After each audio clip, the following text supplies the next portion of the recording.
Welcome to another episode of Success Innovation. Today's episode, Discovering My Path in a Computer Shop.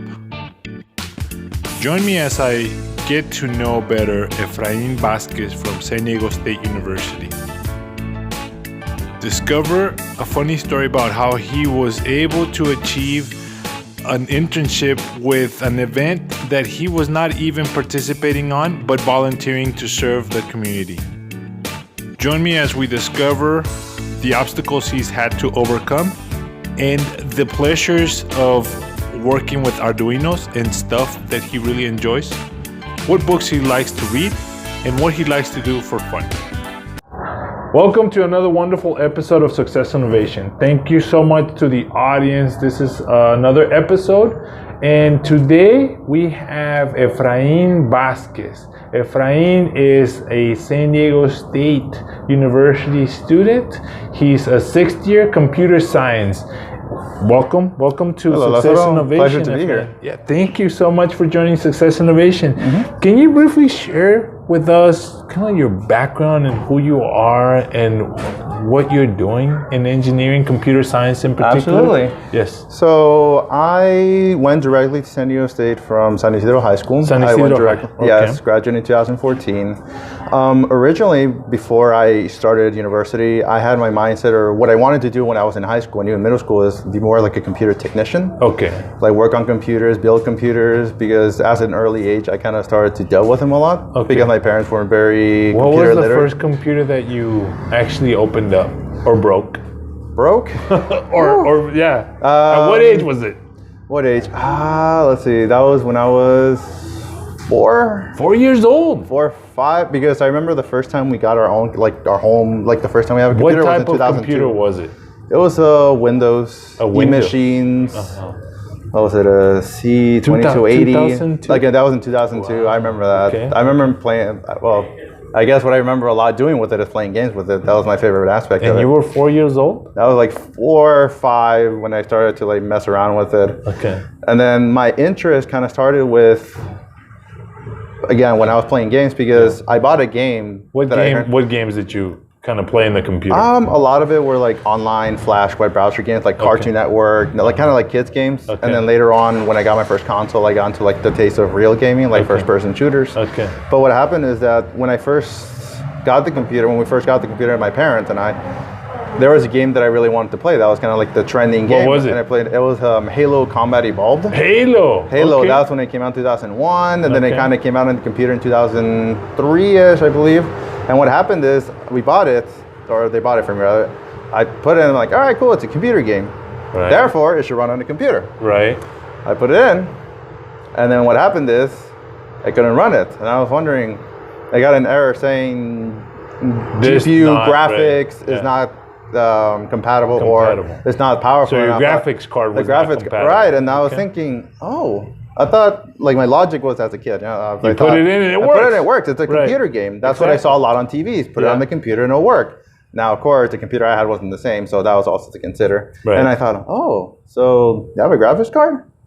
And then later on, as I was looking it up, and the thing is, later on, because we were a low-income family, we had the same computer throughout the year, so I was always like tinkering with it, updating it, fixing it. They got a virus. Well, I had to kind of, from the computer technicians, they kind of told us, this didn't happen. And then I started to like kind of like connect. Pick up the little lingo, like you got to change the DDR memory, or upgrade the RAM, or do some sort of processor, get a different motherboard with a different faster chip, or what Intel, or whatever it was. AMD, all that good stuff when I was a kid. So which is a better chip right now? At the moment, right now, AMD are killing it right now. Really? With the Ryzens. Okay. The Ryzens are right now doing really well. Really? Before, and I remember reading up how AMD would release a new architecture, like in 2011, or totally released Bulldozer or Trinity. Okay. And they were kind of disappointing. Like, people were kind of disappointed by it. They didn't do as well as they hoped. So AMD is better than Intel at that? They're really good. They're better than before. I would argue that Intel is better, like, clock cycle, like, but the thing is AMD's really good for the money. Okay. So that was kind of like their whole selling point. Like they're good for the money. You could get for a comparable processor for like a third or half the price. Okay. But right now with the Ryzen's, well, they got really good. Okay. At that moment. So you're 4 years old. You're breaking computers apart. Your mom and dad are like, we work hard and tough, and we're getting minimum wage, and you're here breaking computers. How did you explain to them, this is a learning opportunity for me, and this is what I want to do when I grow up? That was along those lines I tried to explain, like, and then my dad was kind of into it. Like, just let him explore with it. But my mom, but as I was going to kid, and then it wasn't until middle school that we were able to buy another computer. And I was like, okay, cool. And then later on, I would start to figure out, you can make one yourself. I thought you could always just buy one pre-configured already. Right, and then later on, I learned, you can assemble one, not make, but assemble one. So you're still in elementary school when this is going on. On elementary, and then middle school. That's when I heard about you can assemble. And like, the only thing that was kind of holding it was just like the whole income, right? Because you need money. You need money to buy and to build. And then it wasn't until high school that I was actually my mom was able to befriend a PC technician, kind of like a freelance. He would do his own thing, and then he would kind of like mentor me. So you were kind of his free labor hand. And then he would tell me, okay, so this is how free you apprenticeship. Right, it was like a unpaid internship. Right, put it that way. Well, it benefited you though. It has. You learned off of it. I learned a lot. And, I mean, he buys the parts and he tells you this is where you put it. Blah, no, blah. he had like his own workshop, and he had like DDR RAMs and like cups and all this. This is how you connect it and all that. What did you think? What did you feel when you actually walked into this workshop? The workshop, I'm like, wow, he's been doing this for a while. And then he told me, I first started, in Tijuana, Mexico. Like he didn't originally he didn't originally start as a technician. He kind of started to like fix stereos and all that electronics. Right. But then people will ask him, hey, do you know about computers? Well, a little bit. And then he started to like on his own as well, like research. More and more people started asking him. He's like, I can charge for this type of labor. Yeah, he was charging, and then later on, he started to refer to people that I can also do it myself to like get an experience. And I was starting to save up money until I could buy the parts later on. Right. And then it wasn't until college or university when I started getting my first year when I was able to like finish it. So you're in San Isidro High. Yeah. Were you in any club at that high school? So I wasn't actually. You were not? No, I was not. Okay. They didn't even have a computer club? No, they did not. No communications club? There was nothing like that? The closest thing I could think of, they had like a mechanic, like a car mechanic, but they had like car workshop? Car kind of workshop, but then I was wondering, but then I never heard about it again. And at the time, I wasn't into that. The mentality I had in high school was very, very different than the one I had in college and now. At the time... Can you kind of tell us what that was and at what point it differed and why? So... What can you pinpoint it to when it changed? All right, so the mentality I had kind of started, it was playing video games for the most part, but it started with my parents' divorce. So it was like a way to cope with it. So you were playing video games because your parents went through a divorce. They went through, I was playing video games, that's where it kind of started the ball rolling because that was another thing. How old were you at that time? I was about 7 or 8. When that happened when like that whole, it started a little bit earlier when the conflict started to happen, when I started to notice, and it wasn't until it actually, they separated ways and it happened. So my mentality is because, and the thing is, my mom fell into depression, I kind of fell into depression. Obviously, I gained weight. Right. I started eating a lot, and that kind of to cope with it. And as a result, I started to be bullied in school, because of my lack of self-esteem. And it didn't help that because it was just me and my mom. We were moving around a lot because we. Were you always in San Diego, or? I was in San Diego. Okay, so I was in San Isidro since almost I was born up to 3rd grade. And then we lived for about a year in LA. Okay. In LA for when I went to 5th. I remember this in terms of my grades. So from kindergarten to 3rd grade, I was in San Isidro. Okay. Same school. Okay. And then 5th or 4th grade, I went to... Out to LA? Yeah, to LA 4th grade. And then for 5th grade, I came back here. Okay. And I went to Chula Vista. We actually lived Chula Vista. And then for 6th grade, we went back similar to San Isidro. Okay. And then it wasn't until middle school that I went to San Isidro Middle School. Okay, all right. That's quite a trip. It's been. And then going back to you were asking for the mentality. Right. It wasn't when I met the guy, the friend that he was tutoring me, like, oh, computers, this, you can do that. And I was excited for it because I found out that I like to tinker a lot with things, which I will explain a bit regarding why I have all this electronics. So he actually has a card full of Arduinos and electrical computers. Oh yeah, sensors, cables, wires, batteries. Can you pick some of that stuff and show it to the audience? Like for example, I have this right here, a basic starter kit for an Arduino. This is brand new. This was just recently given to me. Okay, so here we have a basic starter kit Arduino Uno R3. All right, so this is what you like to do on your free time. I really do. Okay. All right, awesome. I like to do.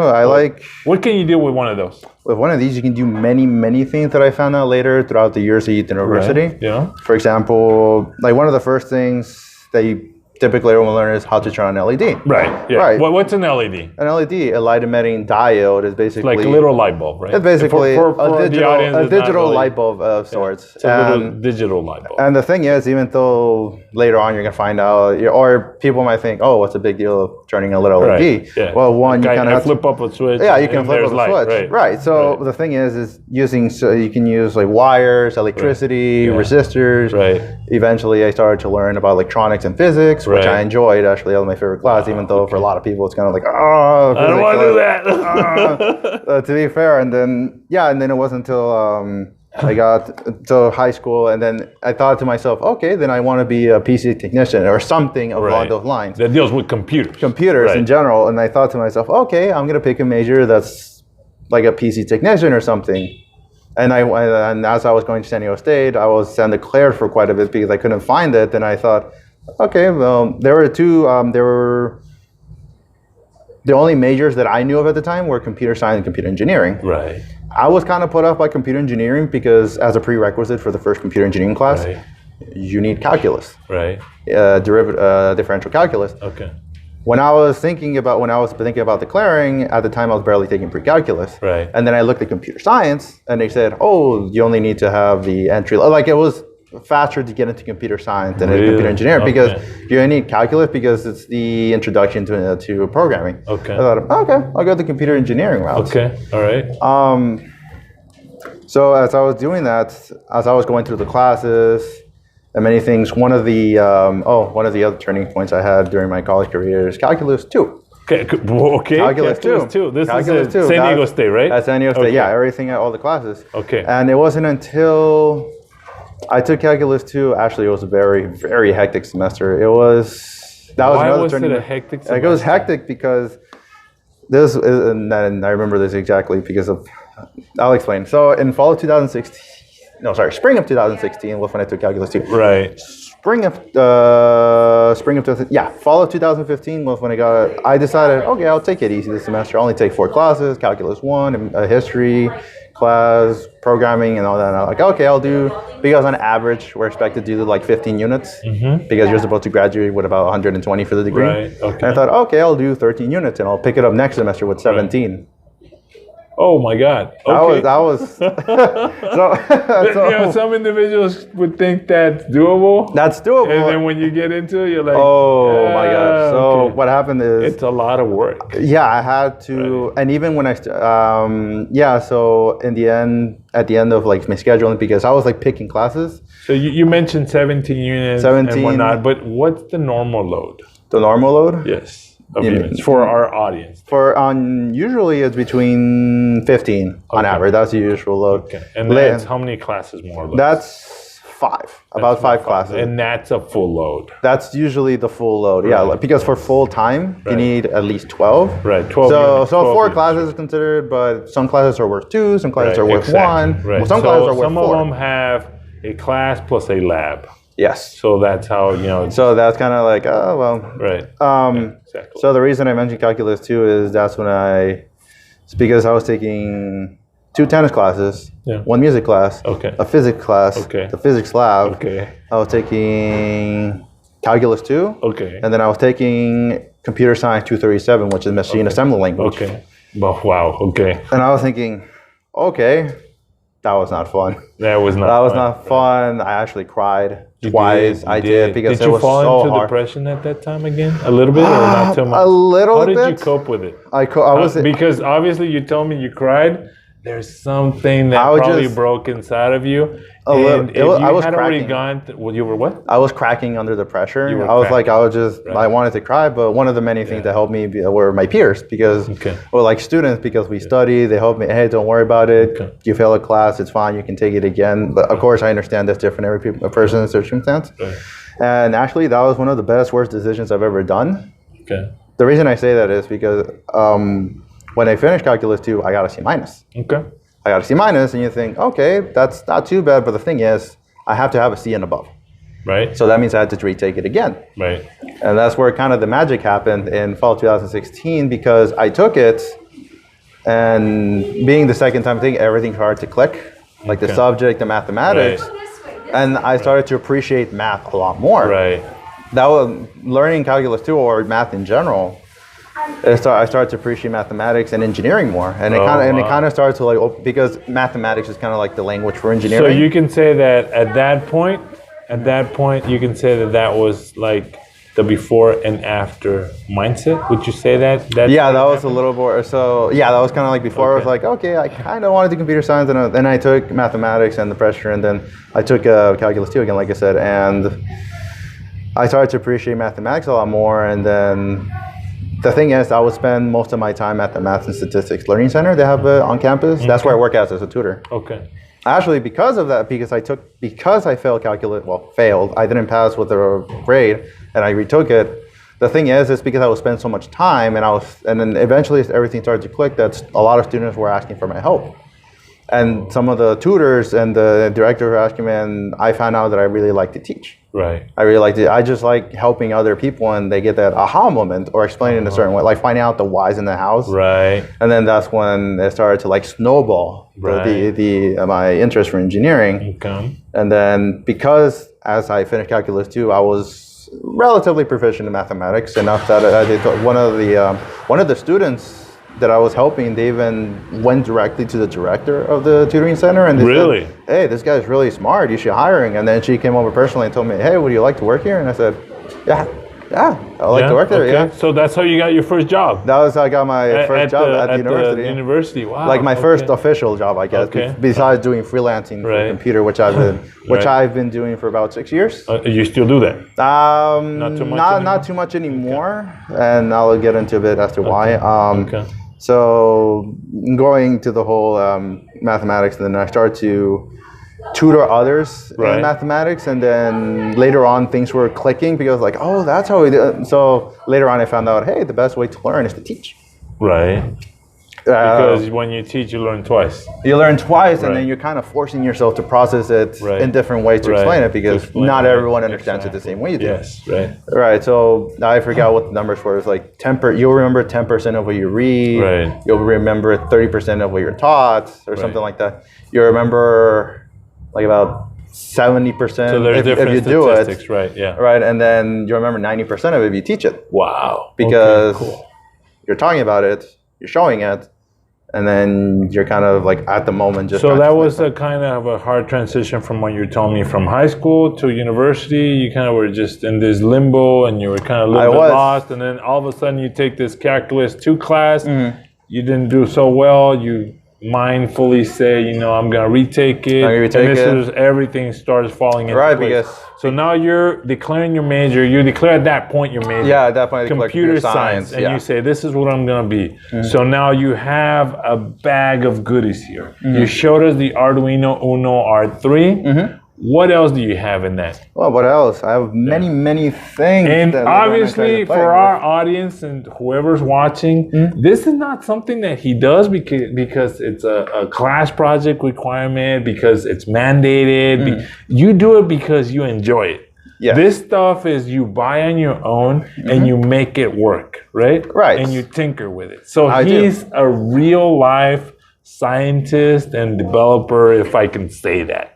Just like the tinker, right? More like a tinker. Okay, all right. So you were saying, so I would do it at my time, and I later found out in some classes, they say, oh, you can do for your final project, you can do something like this. How convenient. I already do this in my own team. How convenient. I can get grade for something that I do for fun. Right, that I already do for fun. All right. And something I remember, and one of them was like, a project that you kind of, that some people would take like a couple months. Not because in how hard it is, but because a lot of computer science that I meet, they don't do this. They don't. Some are much more into software. Hands-on. They don't do hands-on. That's because this is more in line with a computer engineer would do. Right. Because they do circuits, they do electrical engineering, they do wiring, they do differential equations. Okay. Computer science. The thing about computer science is that we're much more into the theoretical and algorithms. The programming languages, the algorithms, sorting. How to manage data and how to sort it, and like memory. We kind of delve more into the digital or the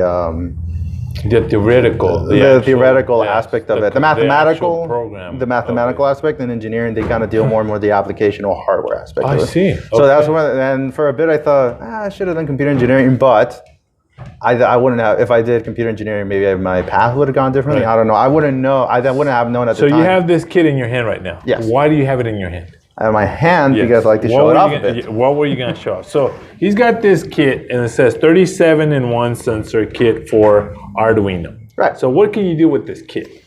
Many things, and I'll show you a couple of them for projects. Okay. One of them was a bit of a group project, or I did it at home, and then I kind of refined it with a group. We did like an alarm system. Okay. So the reason I say an alarm system is that we basically take a Bluetooth, which I have somewhere, and I don't think it came with this, but something I have. You have a Bluetooth? Bluetooth, like a little Bluetooth antenna of sorts that you can connect to your Arduino, and you can use it to communicate information from your cell phone to the Arduino using a particular application. Really? You can send data, and then online you can do like a prototype app or something, and then you can kind of make it where, and then we have, I don't know if it's here, I don't think it's here, but we have like a little servo, a motor, that can make it where you can physically pull and push a latch, like a bolt or something. Like a little bolt. You can actually close the door or open the door. And then using the Bluetooth, using the phone, the Bluetooth. So what's the coolest experiment or contraption that you've built with this kit of sensors along with the Arduino?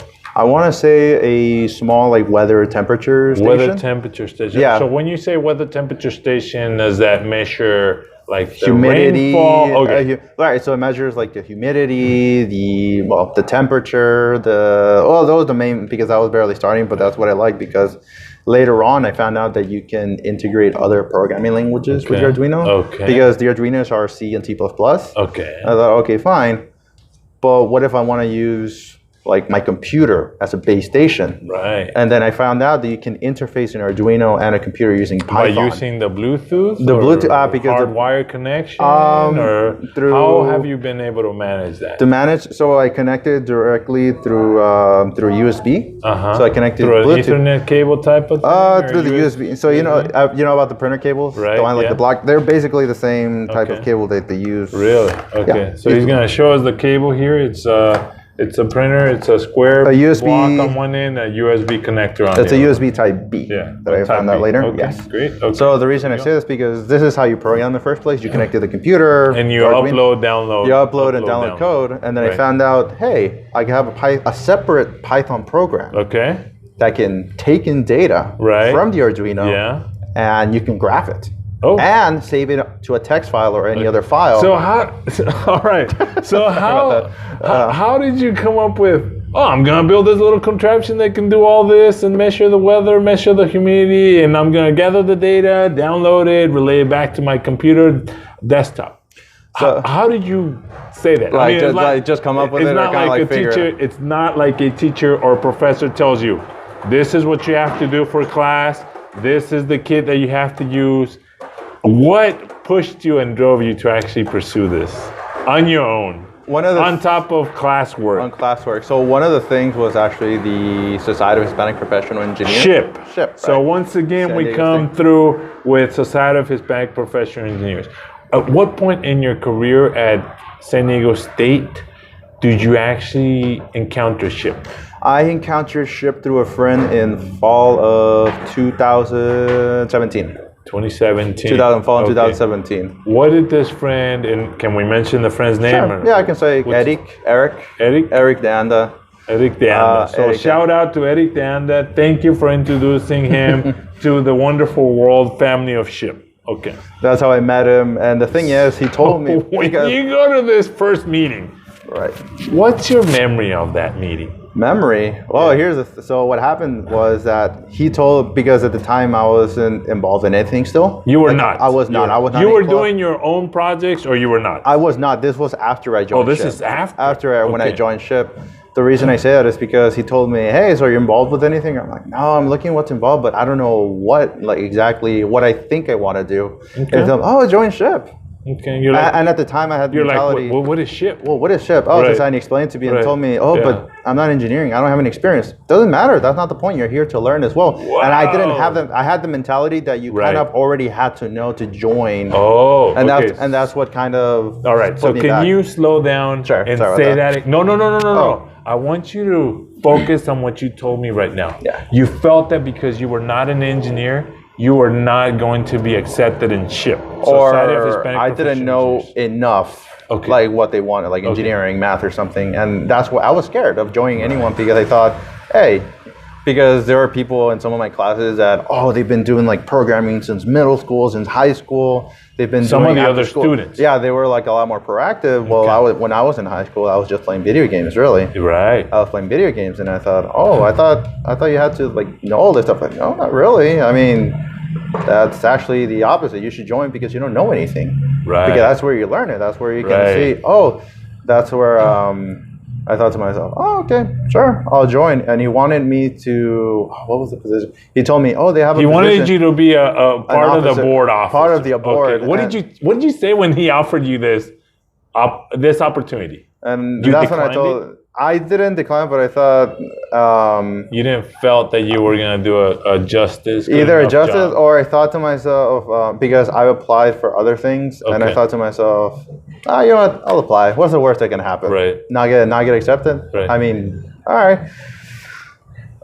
Oh yeah, we want to schedule an interview with you. I'm like, You applied to a job? Or to the Society of Hispanic, because one of the officers, because this was before Carlos. Right. So actually, when I joined, it was before Carlos, before Ryan Toca, the president. Yeah. It was with Alexia Reyes. And Amir Badiano, I think at the time he was the social media coordinator. Okay. All right. He wanted to do a robotics committee. Okay. That's what he wanted to do. And he was offering positions where he wanted a computer science officer, a electrical engineering officer, and a mechanical officer. Okay. And my friend told me, because he was doing like outreach, hey, you should apply for the computer science. Right. And I thought, I don't know anything about robotics. Oh, you learn there. That's kind of the point. I'm like, all right, I'll apply. Okay.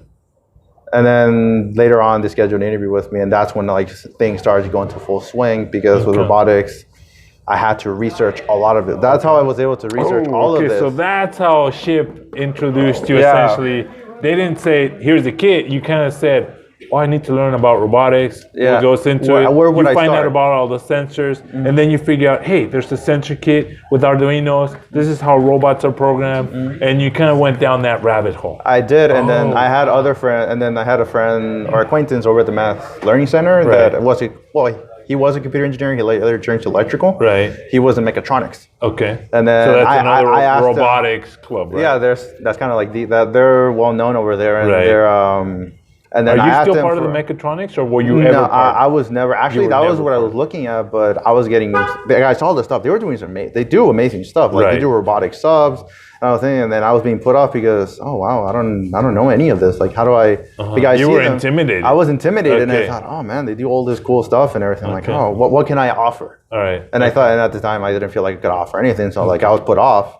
So let me ask you, from the point that you actually start SHIP and you start discovering all these wonderful things, and you become more engaged, and you delve into, figuring out how to be more of a leader by pursuing what you really love, which is computer and tinkering and whatnot. Yes. Which is really well appreciated, because a lot of those individuals don't really know too much about it either, but you're jumping into it, head on. At first, yes, I'm jumping. And now, what is the best experience and the best lesson that you've acquired through being part of SHIP?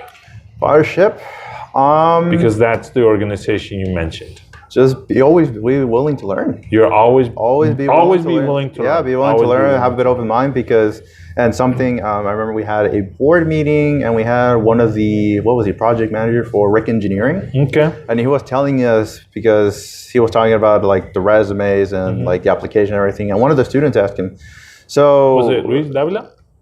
Luis. For what do you mean? From Rick Engineering. I think I don't remember the name exactly. Okay. Where was it? Oh yeah. That's fine. So and then someone asked him because he was talking about like the GPA requirements, and he said, "Oh, you don't necessarily have to have because most internships I think was talking for internship positions." Most internships required to have like a 3.0. Right. For a lot of companies. For a lot of companies. Right. And then one of them asked, what if you're like a 2.95 or 9.8? Yeah. Should you just not apply at all or kind of give it a shot? And then that's where he went, well, it's good that you have a good GPA. If you have it, it's ideal, but that doesn't tell the whole story. Okay. It doesn't tell the whole story because they have had interns where they come in with like a 4.0, they have really good grades, classes, and then it doesn't work out because they're not performing to what their expectations are. They're not broad, like they don't see the bigger picture. They don't go outside of the box. They go outside. They're like narrow focus, all right, tests, quizzes, great, get a good class. And they don't do a lot of outside stuff. Mm-hmm. So because either way, when you're on the job, a lot of the time they kind of teach you there. Right. Right, because realistically speaking, you can go to the best school, but what happens in academia or what they teach is very different than what's happening in industry. And every company, every actual place of employment, they do different things, and you have to adapt when you go into that company to what they use, what kind of culture they have, how you deal with the projects there, right? Right. So that's what he was telling us, that hey, they have where the GPS aren't exactly, but they see, they got projects, they got organizations, committees, events. That kind of shows in that they're like a people's person, because a lot of times why it didn't work out, because they kind of just close themselves off. They just focus at the task at hand, and they weren't they kind of lacked the people, what do they call it? People skills? People skills, yes. Right. They weren't a people's person. So that's what they were looking at. And I was like, so that's why like I said, or going back to what you told me, there's that, just be willing to learn all the time. Yeah. Because especially in computer science and programming, is technology moves really fast. I mean, a year in computer technology is computer science is like maybe a couple years, because different standards, or at least everything's moving, everything's changing. Frameworks, technologies, they get deprecated, they change, they get worse, they get better. It's like there's different standards, and something you learned a couple months ago might be deprecated or might not work anymore. It's a funny question, because I've been watching a couple of comments in LinkedIn about technology and whether a college degree is even worth it. So from my point of view, for the Hispanic society, I think it's very important to pursue education, because education will push you, will help you, will open so many doors, and will enable you to be able to reach those goals that otherwise would not be attainable. Yes, sometimes the information in textbooks for computer science in this particular case are obsolete, but the connections that you make, the information that you attain, the technology that's available in universities, the networking efforts that you come up with will definitely open so many doors, and to the Hispanic community in particular, or to anybody, but in particular to Hispanics, will allow you to open doors with a bachelor's degree in any STEM field. Is that correct from your point of view? Yes, it can, especially if they see that you have interest in others, then they can see that you're willing to learn, you're adaptable. Right. You're not just stuck in, because there are some people that say, I just want to do web development. Exactly. And they just close themselves off. Yes. And that's why I tell a lot of people, invest in yourself. Right. Learn other things. Don't be scared, because for a lot, there are many people, or many students that I met, that don't particularly like math, and I tell them, like I put them in the scenario, say they go to an interview, and they think, okay, so if you have a computer science student that that has an affinity for math. They like math, and I can understand why a lot of people may not like math, right? Because different experiences, right? They may be a professor, a teacher. Life happens sometimes, mathematics. Yep. And then I tell them, so if two of you are very similar, or if they're on the fence between you, but then they go down and say one of them has like mathematical projects, or they have like tutoring experience in math, right? Or put it simply, one sounds like they like math more than the other. Who do you think they're going to get? Realistically, would you hire someone that doesn't like to do math? No. The answer right off. The answer is no. Like straight off of that, right? Because like I understand now if you're fine with algebra and all that, but it depends. So because there are people, I heard this where some people say, "Oh, I don't really like math, but I think I'm going to do programming." Okay. Well, you definitely need math to do programming. You kind of need, or computer science. They go hand in hand for the most part. Yeah, so they're very required. Yes, people go into computer science without doing. I didn't do. Again, I just went in thinking, I just like computers, so I'll do computer science. Okay. But the thing about computer science, it's a branch of mathematics. Okay. Right. It's a branch of math. So I see you have. Sure. So I see you have a little robot with wheels, or a little car. Can you kind of show that sure, that to us, and what is it supposed to do? So it's a work in progress. It's a work in progress. It's a work in progress. Let me show this to the audience. So this, you built this yourself. Along with some other members, they helped me, advised me. So he's got this little set of wheel cars, and he's got a couple motors here. Now, how did you cut the plexiglass? So this was actually something we bought off Amazon. It was like a kit. It was like a assemble yourself kit. So it's a kit. Yeah, it's a kit. Do it yourself. Do it yourself. Okay, so this came with the wheels, the motors. So everything's already pre-drilled, the holes, and you got the hardware and you put it together. Right. Okay. All right. Okay. What exactly are you gonna be doing with it? With it? What's the purpose? For teaching purposes. So this is for you, your team, San Diego State, to actually go and do outreach events. Outreach, which is what I found out I really like doing. You like doing outreach? Because it goes hand in hand with teaching. I like to teach, I like to help, see those moments, and and then when I heard it's Hispanic, and when I started to see that they do a lot of like Noche de Ciencia, they do a lot of those kind of like, all right, I'm staying. Really? I like what I'm saying, because in high school I tried to join like the science club. Right. But again, I had a different mentality, and it was different time frame. Like, all right. So I attended some of the meetings, but then I thought, all right. But then I kind of just. So have you actually done an outreach event with this little guy? Not with them, but I have with all the Arduinos I have. Right. Yeah. Like the time we went for the Arduino workshop. Yeah. So he actually was kind enough a couple months back to run a workshop for Success Innovation, and it was at a high school, Hilltop High. Yeah. So let's see. So let me pull out this guy right here. Oh, so this is what the little kit is supposed to look like. Yes, it is. That's what it's supposed to. Cool. This is really cool. And the whole idea behind it is kind of to like look at each part and component and kind of like reverse engineer it. Oh, so instead of just assembling it and pushing on the button, it's like, okay. So that way, for the robotics community, if we want to make our own custom version, we can say, okay, let's experiment with it. We know the wheels go like this and this, but what if we tried this? Okay.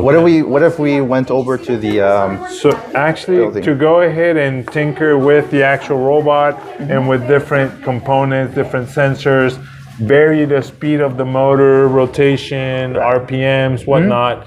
Wow. Okay. So do you actually connect that to an Arduino and put variables for each motor to be controlled, or how do you do that? We have, because we would connect these to either the Arduino or through an Arduino or a breadboard. Yeah. And then we kind of experimented with some of like the code we either found online or came with the instructions, and that's how we find out, okay, if we put a negative value or something along those lines, it would go like back or forward. Okay. Because what happens is, so if they're positive and negative, then it goes forward, and then if they're negative and positive, then it goes backwards. But you can also change the value of the variable to be negative or positive, and it would do the same thing, wouldn't it?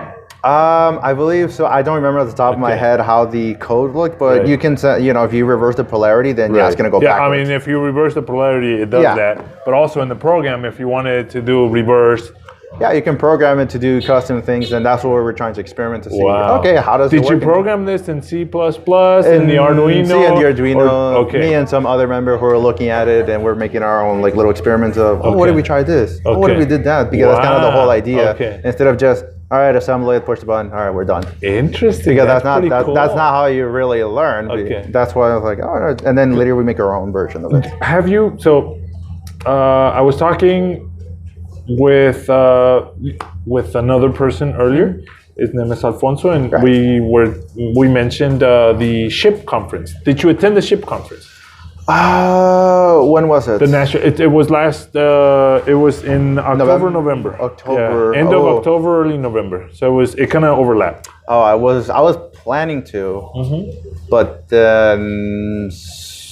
Well, but then later I wasn't able to. You were not able to. Okay. Yeah, not able so to. I also saw that you have a Georgia Tech internship. Yes, Can you share with us what that means and what that is? Sure. Because Georgia Tech, you think about Georgia Tech University in Sure, my pleasure. So there's kind of like two branches, I suppose. There's Georgia Tech Institute, which is like their main campus university. Right. And then there's Georgia Tech Research Institute, which is like their researching arm. Yeah. And so is that institute, is that actually online, or is it a physical? It's a field office. It's a field office. So it's an external. It's extended. Yeah, they have offices. They have an office at Panama City, Florida. They have an office here over at Point Loma, Liberty Station. So is that where you're stationed over? That's where I'm interning right at the moment. And I'm actually, remember I was giving that whole talk about how I had like a mentor and I was doing like computer IT. Yes. They liked that a lot because I did like it was like an IT internship. They liked that a lot because they. So how did they find out about it? Oh, because I would submit my resume for the internship. You submitted your resume. Yeah, and they saw that. So did you submit your resume at a career fair in San Diego State? So what happened? That's really cool. Yeah, what happened is actually a funny story with that.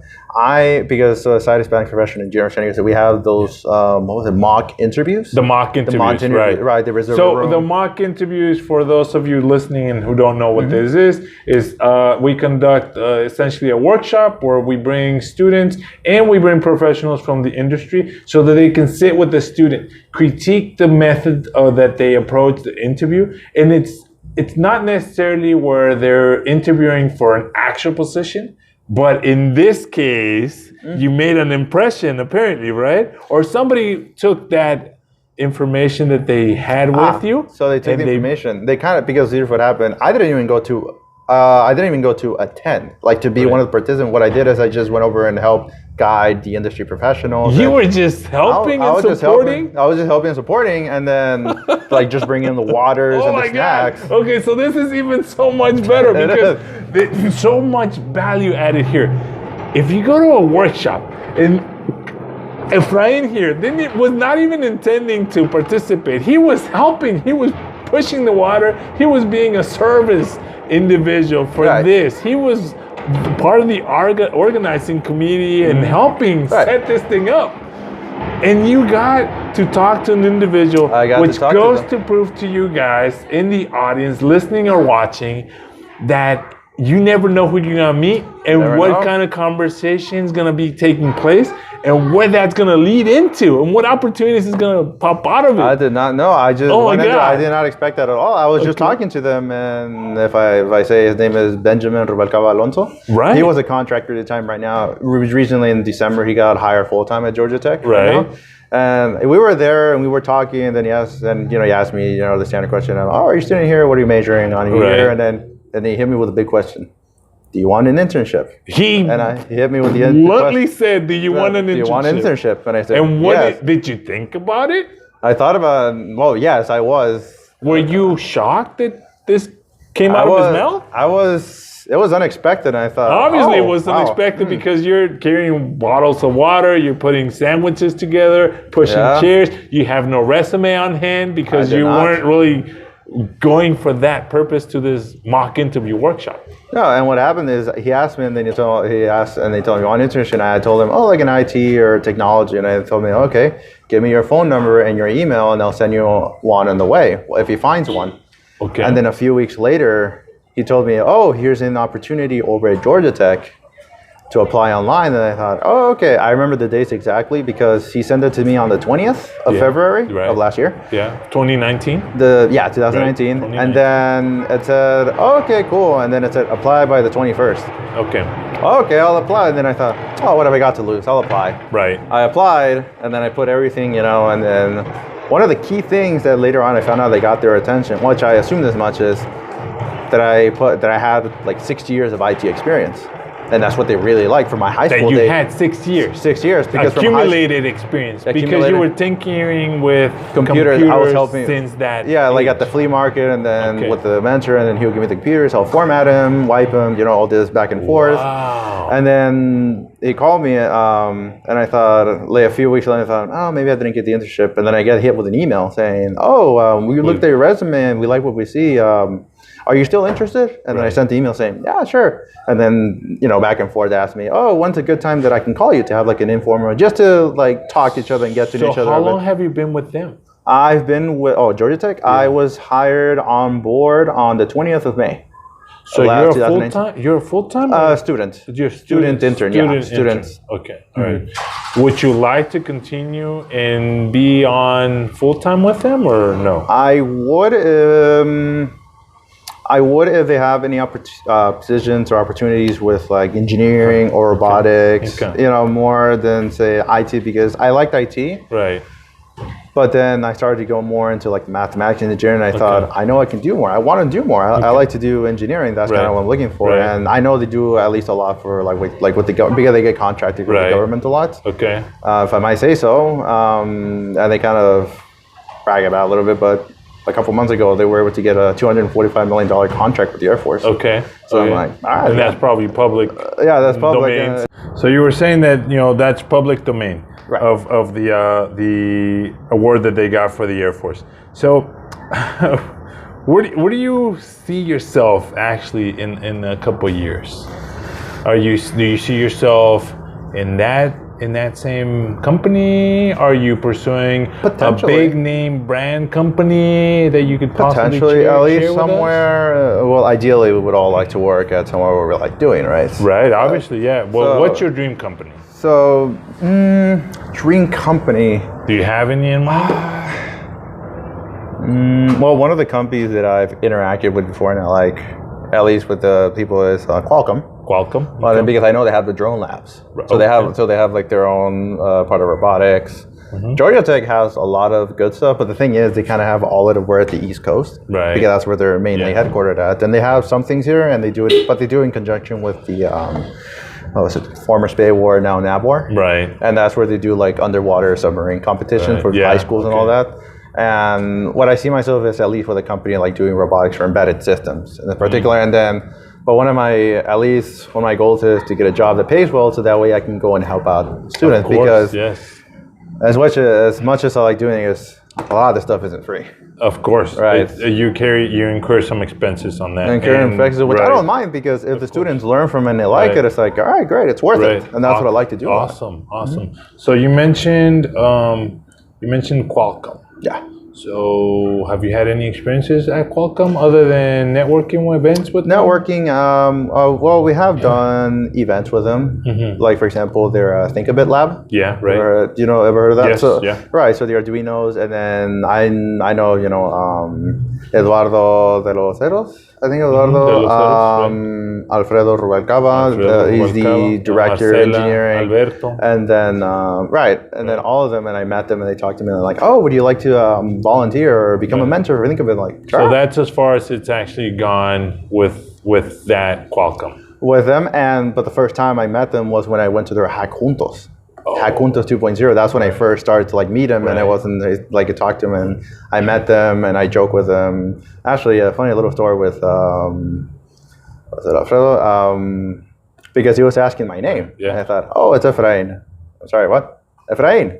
And then I kind of he tried to pronounce it for like a minute or two, and then I hit him with, oh, you can call me Miguel. What? Really? You had me like this for a minute? Like, yeah, so we kind of got off with that. Like, that's awesome. Oh my God. I kind of like play with them. Is that Miguel your middle name? Miguel, yeah. It's, okay. Yeah, so Efrain Miguel? Efrain Miguel Vasques Jr. Okay. Junior, okay. So I'm the second. Okay. My dad had something. Okay. But got it. Yeah, so that's like the second. You should go with the second, not junior. All right, so I'm just saying. No worries. Yeah, so that's like the second time I met them, and I volunteered, and yeah, it was fun. I talked to them, and not only them, but like because they're not the only ones, they get like other people, like they get some of the members from like Cesar, the president of the Society Hispanic. So for all those watching and listening, he's very involved with SHIP, so he's mentioning a lot of names, and these are individuals in the industry, corporations, in this case Qualcomm or Navwar, and those individuals that he's been naming are and have been part of SHIP for a while. So you can look them up in LinkedIn, or if you know them, this is why we're talking so feverishly about those. And he throws out names like they're just common knowledge. But to us, we know those individuals firsthand. We actually meet with them and we talk to them. So yes, we're pretty much close to out of time. So I'm gonna kind of wrap it up here.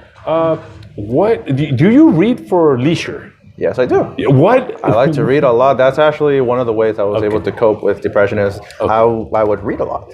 Do you read fantasy books do you read self-development books? Some self-development, a lot of Western, sci-fi. What's the current book you're reading? Or the last book that you've read? The last book that I've read was, they call it, it's a book called Peace Warrior. Peace Warrior? Peace Warrior. Okay, that's a sci-fi book, right? That's like a fantasy, because I've been finding Is it kind of punk? No, punk steam or? It's more, it's like supposed to be like current day, and what happens, well, just a quick synopsis, is basically a soldier that during a battle, he was fighting like in a desert tundra or something. Right. And what happened is he was cornered, he was shot at, they blew his legs, his arms, and he was just left to die, and he fell like into a lake or something. He got frozen. Oh, okay. He got frozen, and he's not frozen.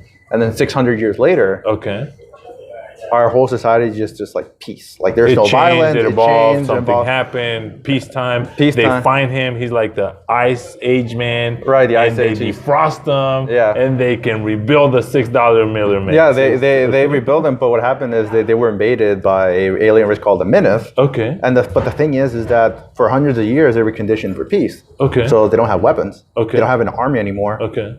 Humans. Humans. Yeah. Right. The idea of violence is just completely foreign. Oh, wow. So they can't fight. They're this individual, he comes from an era where violence is all he knew. Is common. Yeah, that's all he knows. He's been in the army, and then he comes back and he starts to like help them reform. That's an interesting theme because it brings a dystopia, essentially, because when you evolve into a peaceful thing, so that anybody who wants to read this, it sounds like a very interesting read. So thank you. How did you pick up reading? Pick up reading? Yeah. So originally when I just first started reading, it was just to like ignore people making fun of me. Really? So I was like, all right, I'll just read, trying to cope with the bullying and everything. So I just, all right, I'll just read to ignore them, whatever. Right. I went through one chapter, then another.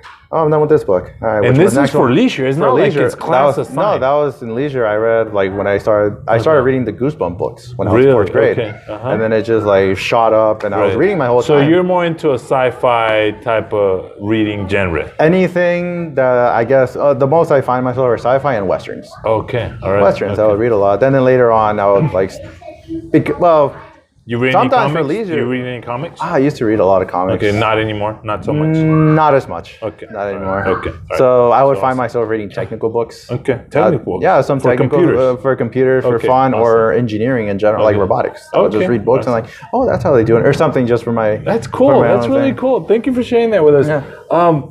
I'm insane. That's all right. That's fine. You're really cool stuff. Do you? Let's say, okay, with all this, sci-fi technology and whatnot, we have a time machine, right? And we jump in it, and we can go back, and you meet 10-year-old Efrain. You have 3 pieces of advice that you can share with him because you only have 2 minutes with little Efrain. What would you share with him? I would share. Keep playing games. Keep playing games. Video games. Keep playing games. Video games. Keep reading. Don't stop reading. Really? Don't stop reading. All right. Don't stop reading. So that's 2. That's Keep 2. Playing video games and don't stop reading. And 3. Always.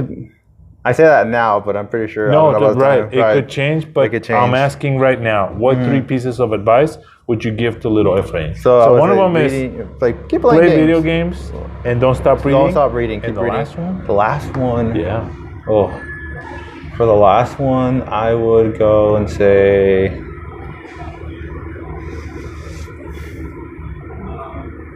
Learn from your experiences. Learn from your experiences. Yeah. Okay, great, fantastic. Well, thank you so much, Efrain. My pleasure. Thank you so much for being here with us. Once again, to our audience, thank you for being here with Success Innovation. We appreciate your listenership and also viewership. We hope that you continue referring this podcast, this episode, if you find it a benefit. We'll see you next time. Have a wonderful day. Thank you for listening and watching to another wonderful episode of Success Innovation. I hope you really paid attention to everything that Efrain Vasques mentioned, and that if you learned from him, share this episode, connect with him via his social media. We'll see you next time. Lázaro Herrera, Success Innovation. Thank you.